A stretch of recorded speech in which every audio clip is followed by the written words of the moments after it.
on a l'impression qu'il y a la tendance inverse et que peut-être l'économie française serait plus résiliente que l'économie allemande.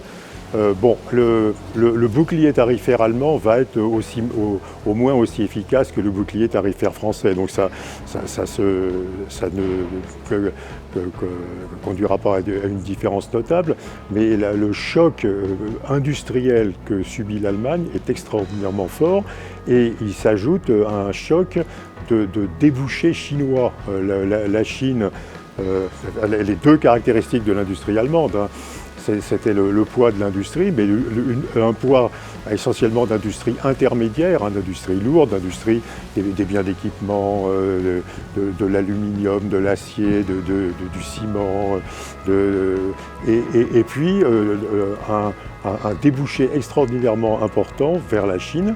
Et d'ailleurs, le chancelier Scholz a essayé de revivifier ces relations allemandes de l'Allemagne de la Chine. Mais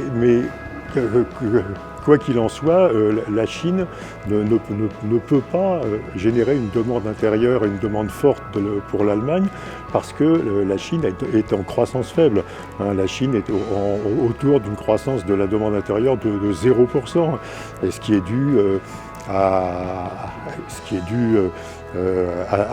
une hausse extraordinairement forte de l'épargne et puis le vieillissement démographique, un vieillissement démographique qui dépassera 1% et même 1,5% dans les prochaines années. Et donc, on peut supposer que peut-être l'Allemagne va passer derrière la France en termes de demande intérieure, en termes de croissance, par ces effets joints de la délocalisation industrielle de l'Allemagne et de la faiblesse de la demande chinoise adressée à l'Allemagne.